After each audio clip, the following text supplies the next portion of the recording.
Okay, thank you very much, Paul, for organizing this. And as you have noticed, everything that happens in this Ocular Oncology Day is intertwined with one another. So when we are now going to discuss why should we report our outcomes from the doctor's point of view, of course, everything that has been said about the databases and even more so what has been said about standardization of the outcomes is highly relevant when we are going to put this information out there.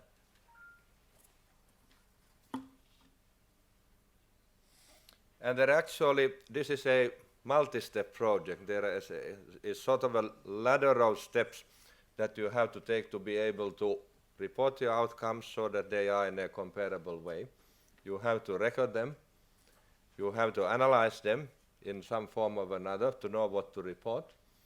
You have to put the report out, and then when it is out, you have to benchmark yourself with what others are reporting.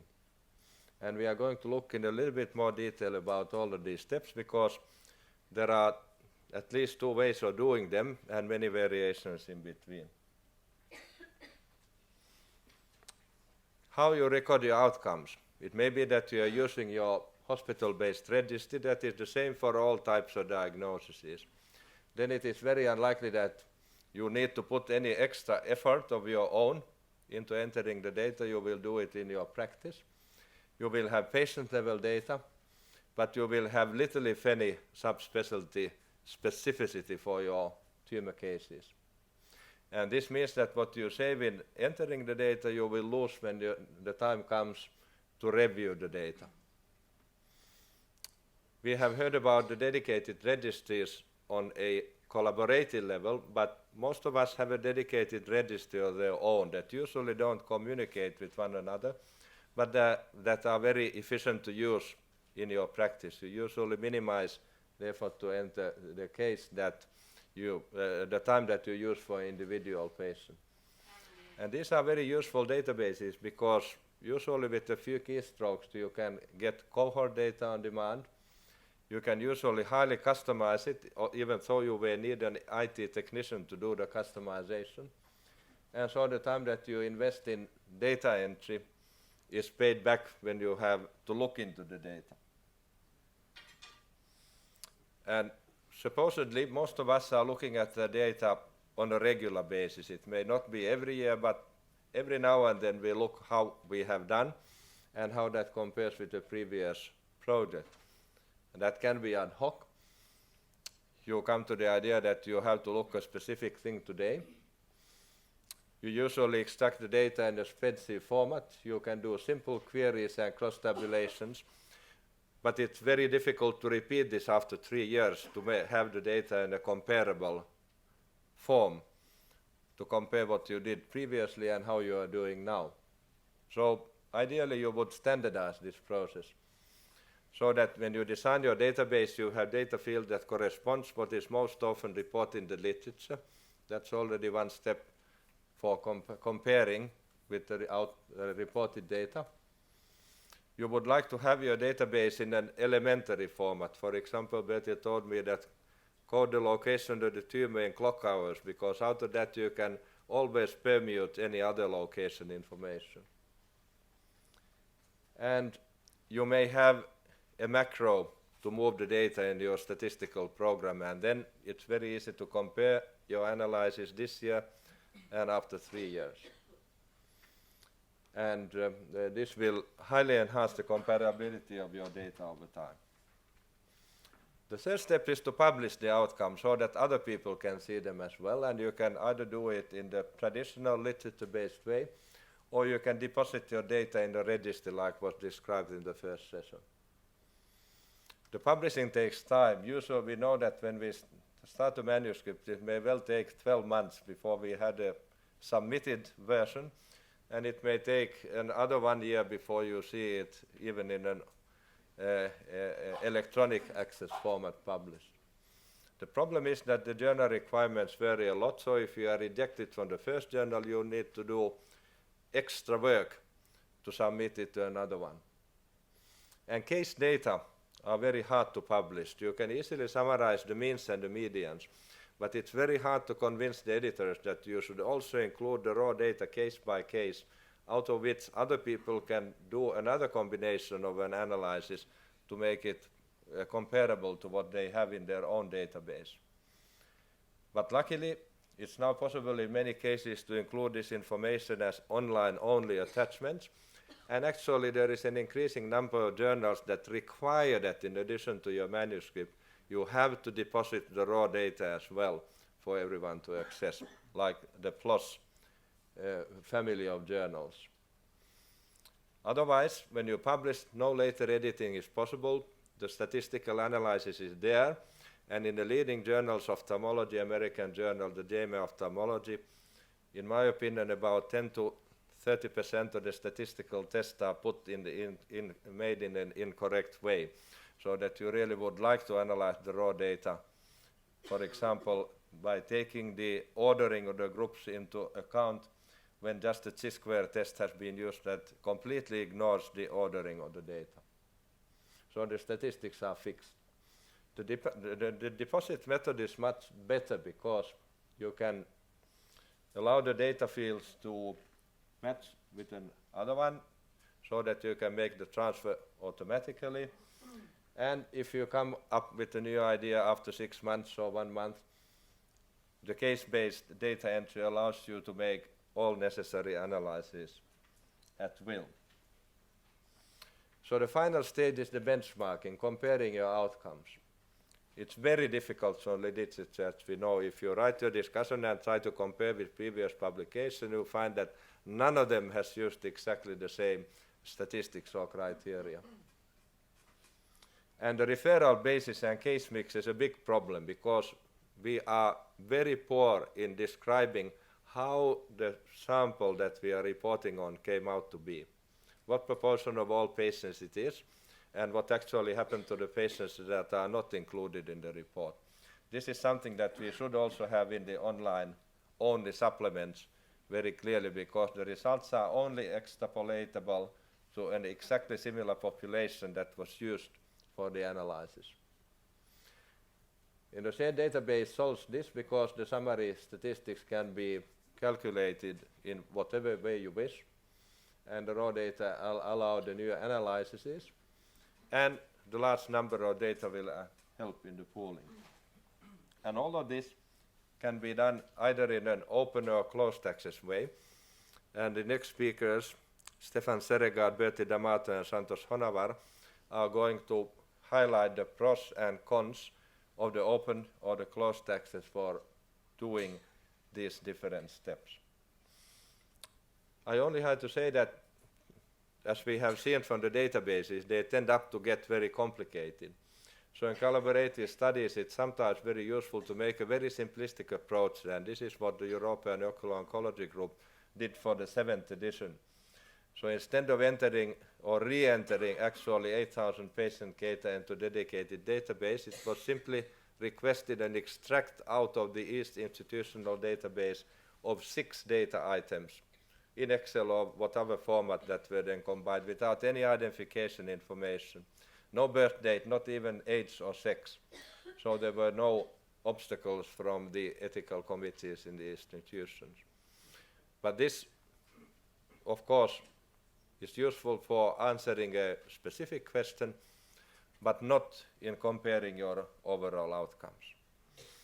So Paul told us that the speakers should have 5 minutes maximum. So I'm going to tell you when the 5 minutes is done, and then you have a grace 6th minute to summarize your talk before the next speaker will come on. And we start, as I mentioned, with Stefan Seregard. This one? Oh, this one. Yeah. So just to tell you about peer review, many of you would know this paper. It was rejected. This is 1961. It's the first seminal paper on fluorescein angiography, and it didn't make it into one of the top journals. That's something for peer review. So they thrashed it. It ended up in a more obscure journal, but anyone can tell now that this had a huge impact on ophthalmology, and still it was rejected. There are things about peer review. Some people say that they are being biased, there would be gender bias, there would be nepotism. This actually ended up in Nature, this commentary. And some papers makes it into journals they probably shouldn't.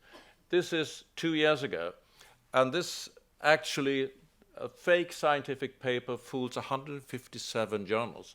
Now, it all goes back to that guy from Science, one of the Science editors, who sent out identical papers to about 300 journals worldwide under the assumed name of Okafuru Kobansh, dating back to the Wasi Institute of Medicine and Asmara. The amazing thing is 150 journals worldwide accepted that paper, though it had significant flaws in it. And then he wrote about, published a list of the journals actually accepted that paper, and it sort of accumulated a lot of discussion about that. Now, he noted that it was a larger proportion of open access journals that accepted his flawed paper. So, and these, of course, these journals, basically, you need to pay to get your data open access, it will be readily available. Now, we all know about peer review. I have 4 journals which I'm running as a section editor, and now this is what the authors feel like, a guy on the tight line. You make a pass-through review 1 and possibly review 2, and then you'll be gobbled up by review number 3. And I can tell you, being a section editor, you know beforehand what sort of reception that paper would have. I know if I want to have it rejected, who I'm going to send it to. I know if I want to have it accepted, who I'm going to send it to. So, just to tell you, is peer review not good enough? Well, I'll give you a number of reasons. First of all, it's a lack of transparency of the review process. How does it actually go on? It's a bit different for different journals. There is a significant bias among reviewers, editors, publishing company. Some papers are rejected that probably should be accepted, and a number of papers are accepted that probably should be rejected. Some argue that it promotes amateurism. It certainly maintains a publication bias. We all know that we publish data that are supposed to be positive, that gives results, whereas good papers that tend to give negative results tend to not to be published. And importantly, which I have been alluding to, Hania, data are not standardized. It makes it extremely difficult to compare data with one study or another study, in particular if they're done in different journals, even though we're now reporting data standardized to AGCC 7th classification. So I tell you that the way forward is registered. You may like it or not, but that's the only way you're going to do this, with all the strengths and weaknesses available. And, of course, to go for benchmarking. That's the final. You need to enter systemites, same sort of data, to be able to compare your results with anyone else. Just give you a brief example. That's the Swedish National Cataract Registry, just telling you that even with a very small population, you can detect as many as 1 million cataract procedures, and then you can detect very rare events like endophthalmitis and compare different treatments, which is otherwise would be simply impossible. So I think we need to keep up the struggle and go for registries, whatever we do them. So I think I kept my 5 minutes. Have I, Chiro? Thank you very much.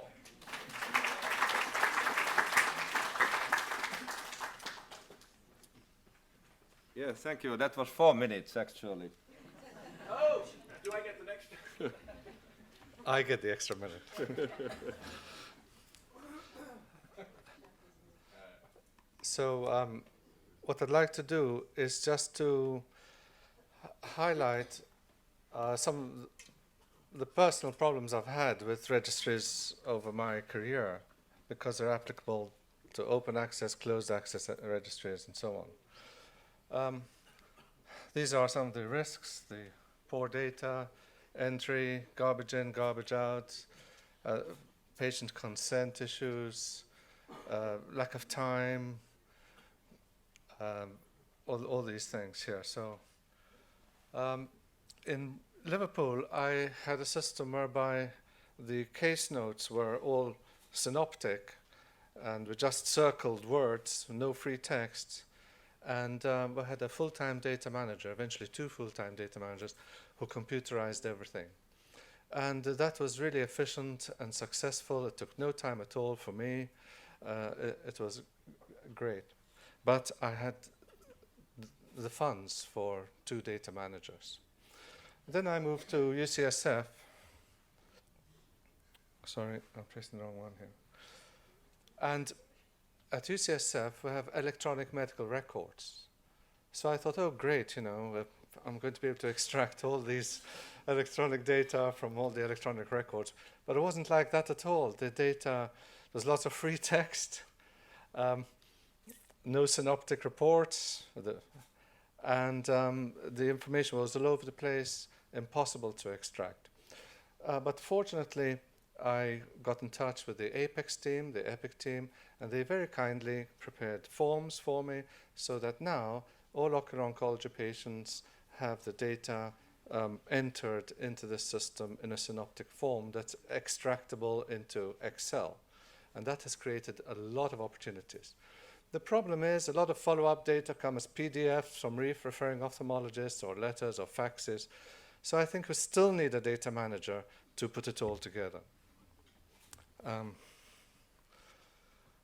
Then there's patient-centered outcomes, which we'll hear more about later on, where the patients put in the information about their symptoms, and that creates a whole lot of new obstacles and a whole lot of new opportunities, which we'll speak about later.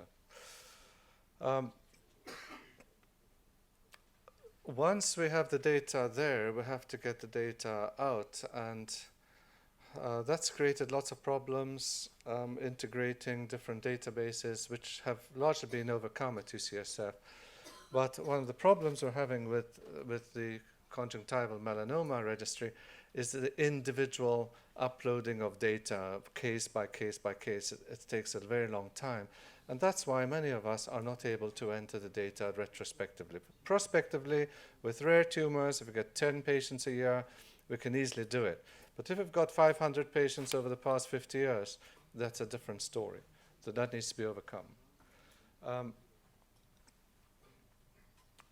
What the American Academy of Ophthalmology is doing is it has developed IRIS. Now, the insurance company, Medicare, and so on in the United States, are going to penalize ophthalmologists who do not record their outcomes and who do not do quality evaluation in the United States. So the American Academy of Ophthalmology has developed a system for that allows ophthalmologists to do quality evaluation on all their practices.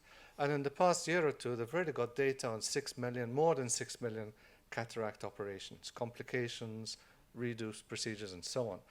So I've been trying to develop the same system for ocular oncology at UCSF, extracting data from Apex. What happens is it all gets extracted at midnight or at weekend when we're not using it, and it goes into the American Academy of Ophthalmology registry, and then from there they've got their statisticians and they've got their teams that can do the statistics and the data analysis and all that kind of thing.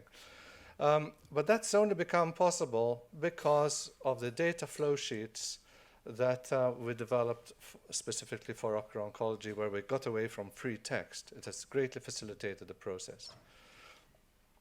So that's the way of the future, that we don't spend any extra time filling in forms and things. It all gets extracted from our electronic medical records, but they have to be synoptic. This is something we'll speak about later on, about how to actually get data from participating centers. Let's say I'm collaborating with an ophthalmologist in the community. Do I get the ophthalmologist to fill in a form, which is very difficult, and they're busy practices, or do we give patients a short questionnaire that they ask the doctor some questions, and then they send us a questionnaire, or they computerize the questionnaire themselves. Then there's concerns about the proper use of data. It's great to share data, and we hope it will be used properly, but we can't guarantee that it will be used properly at all. It might be used for marketing purposes by a commercial agency when the people submitting the data don't want that at all, or the patients might not like the idea. And then also the data might be analyzed inappropriately, incorrectly, therefore bringing the whole system into disrepute because of bad statistics, bad analysis, and so on. So it's very important that with open access repositories like this, we've got to make sure that there's proper supervision, proper control, all these precautions. So very briefly, I've mentioned some of the problems in having registries, how to overcome them, and also some of the risks that we have to be careful about. Thank you very much.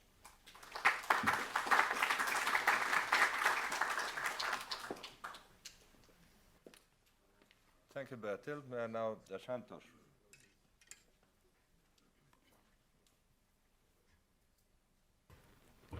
Thank you, Paul, for having put all this together. I'll be speaking about the risk of keeping outcome secret. Is keeping outcome secret reporting at all? That is a question we need to answer. The power of data is enormous. Quality can be measured, we all know that. Quality varies enormously between institutes, between individuals, and quality needs to be reported. That also we realize. And quality should be the parameter for patient selection of a facility for treatment. Now, there are a wide range of practices which are used to report outcomes, open access to closed access or no access at all. And these reporting parameters or reporting methods can range from internal and external audit, which are mainly for individual and institutional consumption or for departmental consumption. Podium presentations and posters have restricted audience. There are, of course, non-peer-reviewed journals and review articles which can be used to report outcomes. Peer-reviewed publications are considered gold standards, but beyond that, the raw data has to be accessible to all the stakeholders. That will keep the outcome reporting much more transparent. And when the data can be analyzed by an independent authority or any user for that matter, that will take out the bias in analyzing the data. So we have to have or move towards open access systems.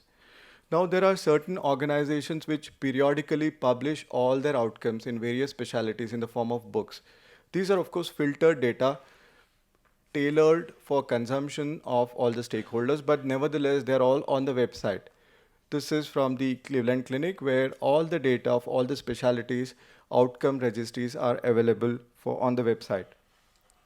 There is also a consumer-driven kind of a movement to publish outcomes of various key surgical procedures, such as bypass surgery, coronary artery bypass graft. This was a publication in New England Journal of Ophthalmology where the consumers actually drove these organizations or institutes to publish their results, outcome of these particular surgery, which is considered a crucial surgery. And then these institutes were graded according to their outcome measures. This has also been formalized in Canada, for example. These data is available by hospital and by specialty. Now, healthcare accountability is for all stakeholders, ranging from the patient to the department to the hospital where the doctor works, funding sources, society at large, and for the peers. Keeping outcome secret is an issue because outcome is one of the critical parameters to judge quality against established benchmarks. And when there are no established benchmarks, as in case of sunrise technology or you're trying out some new treatment, then there are reporting strategies as well, and for rare diseases. If you keep outcome secret, then the quality of your outcome could be suspected. It is a matter of poor accountability to all the stakeholders. And patients have no scope at all to judge your outcome and choose you as one of their favored caregivers.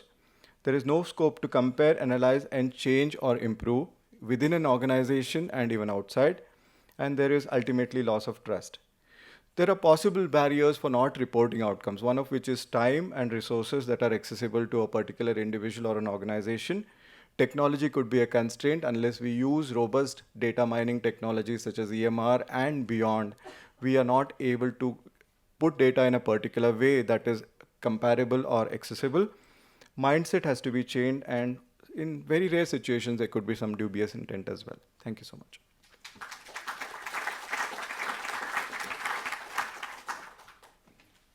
Thank you very much. That was also 4 minutes. Now we have the last and very important topic that extends over all the previous talks, and that is how to maintain patient confidentiality, and I ask Carol Shields to speak about that. Thank you, Tero, and I'd also like to thank Paul for organizing this and allowing me to speak here. So we've heard talks on open access, closed access, patient registries, collecting data, but it all boils down to one thing. Does the patient give you permission to use their data for all of these research topics? So I'm going to talk to you about patient data collection privacy. In 1996, there was a very important federal law that was started in the United States called the Health Insurance Portability and Accountability Act. Those of us in the US call it HIPAA. This is a Patient Privacy Act. It was instituted or implemented in 2003, and it has two primary goals. Number one, to protect healthcare information, and number two, to control administrative costs. You can go to the website and read all the details on the HIPAA Act. This plays into every day in our medical practices in the US. But if you look at some of the little categories that they have at the website, they explain to you very clearly what is HIPAA. HIPAA is divided into two sections. I mentioned to you earlier, it has information about portability. That means if a patient changes health insurances, their insurance should be able to cover them despite having medical problems. And administrative simplification refers to standards for privacy for individual persons. So the patient's physical health data and mental health data have to be kept private. Privacy. HIPAA provides for the protection of the individual from being identified in any way, shape, or form. The privacy rules affect the day-to-day business operations in all organizations that provide medical care to the patient. So HIPAA is in reference to healthcare providers like all of us, from the front desk in your office, from the person who answers your telephone, to your technicians who take the vision, to the doctors, to the technicians who schedule the patient for surgery, to your typists who send out the letters. It also relates to the insurance companies. They have to protect the patient's privacy. Now, what exactly is the privacy information that has to be protected? I have it listed here for you. The individual's health information includes the demographics, and this is called Protected Health Information, PHI. And the PHI includes what you might expect: the name, the telephone number, the social security number, facial photographs, and fingerprints. So Beta earlier mentioned the difficulty in getting research done because of these rules that we have in the United States for protecting patients. And then there was another comment that somebody made about going back and updating information when you have the patient de-identified, and that can be big trouble if you lose your script of identification. So this refers to, in the US, how we greet a customer in the reception area. You can't use their first and last name. You can use their first name, but not their last name. What data you capture, where you have conversations, how you get authorizations, and it goes down to how you disclose healthcare data and log it into anything, including research. What happens if you violate HIPAA in the United States? Well, a patient can submit a complaint to the healthcare provider and then file a complaint with the U.S. Department of Health and Human Center. And if you violate once, it's $100, and the violations can go up to $25,000. And if you have wrongful disclosure of the PHI of a patient, it can be $50,000, $100,000, and you can even be imprisoned. We take this very seriously in the US. We're very careful at protecting patient information. There are many different websites that will give you information on this.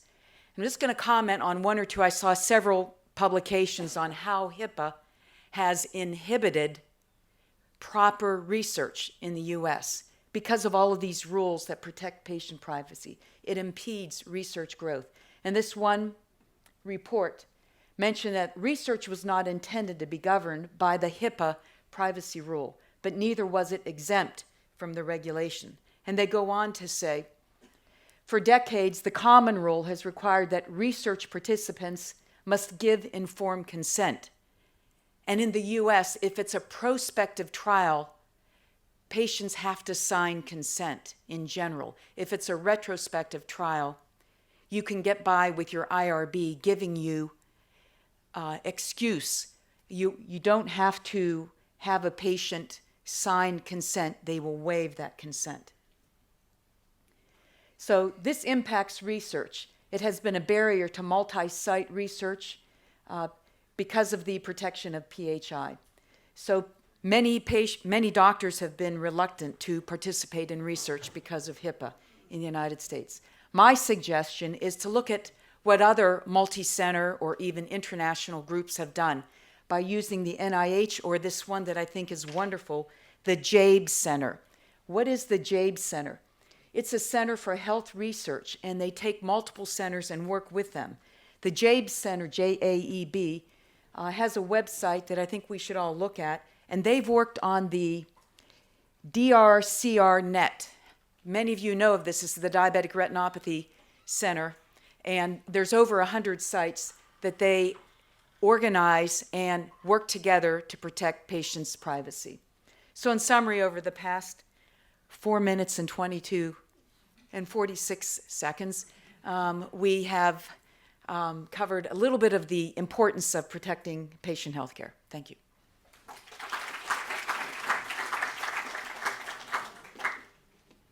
Thank you very much for the sharp presentations, and I think we are now allowed to have a short discussion before we go to lunch, because otherwise you will forget what was said just.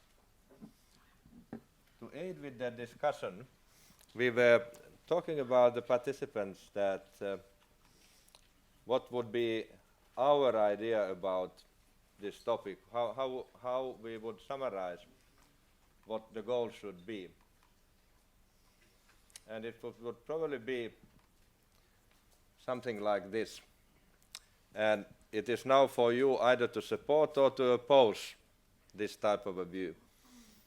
That the ocular oncology community should aim to a repository of meaningful, comparable outcome of data that are stratified by main tumor characteristics and treatment type, and that this repository should, of course, be anonymized to protect the patient identity.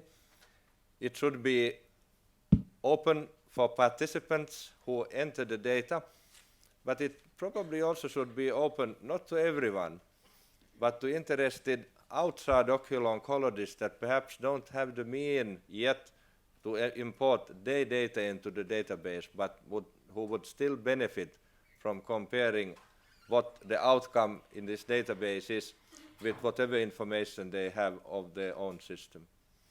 But towards this goal, there are many obstacles that you might perhaps also wish to comment, and I've just listed them here. We are now very eager to hear your ideas and comments about this. Is this a worthwhile goal, and how to get there best? The floor is yours.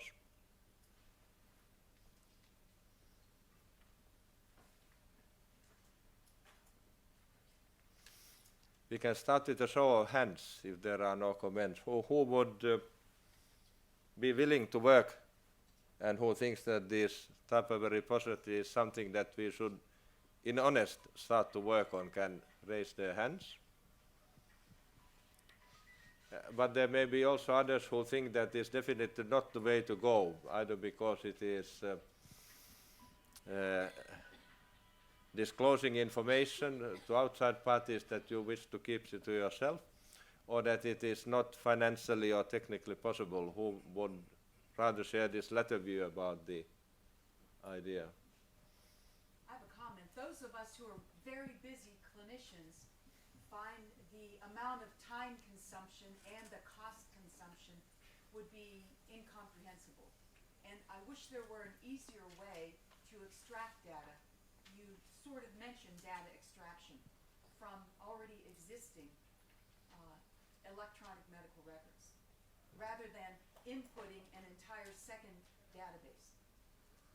That's a very important point, and I think that those who are working with a dedicated ocular oncology database have already sort of half solved that problem, because they have to export the data to their statistical programs. So the key concept here is to design the common database so that essentially all information that the individual center needs to enter there can be automatically extracted and sent and perhaps reprocessed to be entered into the database, but that you don't need to touch an individual patient at that stage. Otherwise, it will not work in practice. Jens. Well, working with a centralized database placed outside the nation can be a problem. At least in Denmark, it's a very big problem to put in data in a foreign land-based database. So the solution for that problem could be that the HACC kind of made a database available for each country. So each individual center simply put in their own data, and then in a consent form, they just extracted the data they needed for the study. So actually all the personalized data was in the country, but when we needed to have a larger study, we just took it and took out anonymized data from each of the database based in the individual country. Yeah, that is also my idea, and that is how it has been done. And then you need to have a separate identification file in which, if the central database asks about the data problem, you can go to the individual patient and, if necessary, correct that. But that, of course, also stays in your institution and doesn't cross borders. There's a comment on the upper row, please. Yeah. I want to speak to what Carol Shields was saying, and I agree wholeheartedly. It's way too much work to get data out of a clinic into a separate documentation entity, regardless if it's a paper form to fill out in addition, or if it's another database that you have to access and enter data. And the IRIS registry that was mentioned by Bertel D'Amato, which was put together by the American Academy of Ophthalmology, they're trying to overcome this problem by having a third-party company that does what is referred to as data integration, go to each site, work with the electronic medical record of that particular site, and then translate the fields, because every vendor is going to have different names for fields, and they sit down and translate the fields and match up the fields that the IRIS registry want with what the fields are in the database of the electronic medical record at a particular site, and therefore allow a clean flow of information all the time, and that gets validated after it's implemented.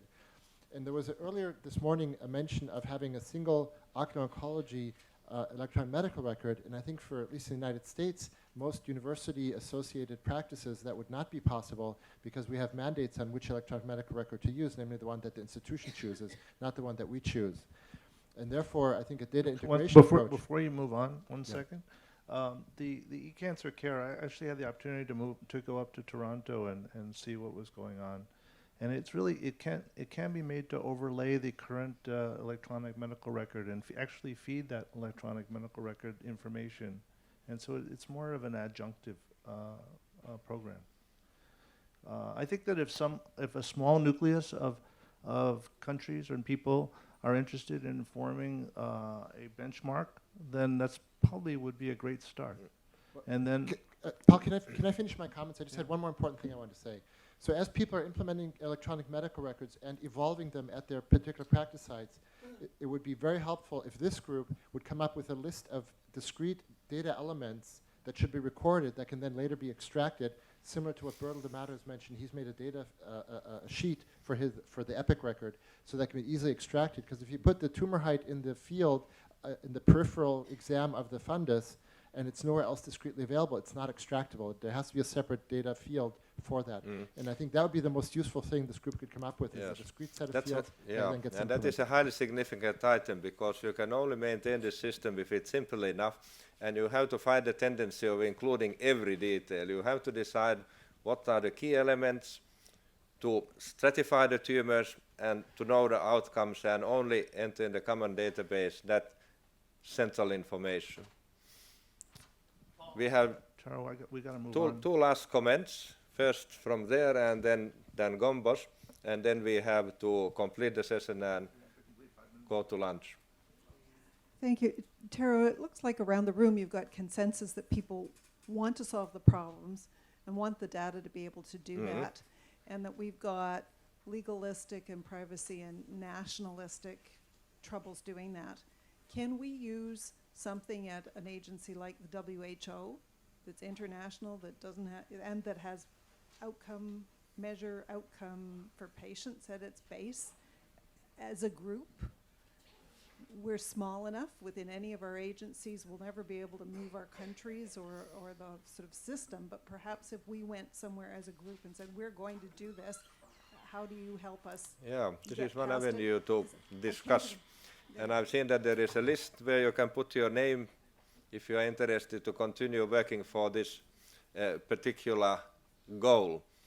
And during the meeting, please also approach any one of the presenters in this session to bring up your ideas. And then Gombos had the final comment. Just one thing, for those of us in North America, you know. You have to use the microphone, otherwise it's off record. Just for the record. So as Paul knows, most of us in America are impacted by the ACA, the American Affordability Care Act. And so therefore, so many of us are going to national databases like Epic, whether we like it or not. When you conceive of these things, it would be very helpful to develop a system that you already know ahead of time will be able to overlay with that. Because so many of us are going to be in 2 or 3 national databases like Epic. If you already plan on making it very easy to transfer, it'll make at least the American systems much more inclined, American centers much more inclined to get involved because it'll be easy. So Epic is a major thing. If you can start already thinking about that, I think most major hospital systems will be in the next 5 to 10 years in 1 or 2 databases and electronic EMRs. Yes, I think the easiness is here a key issue. Just like the Apple makes things easy to use, we have to make the database system easy to use. And that comment was very valuable because we need to have at least one name of a person who is very familiar with the Apex system to go along. Thank you.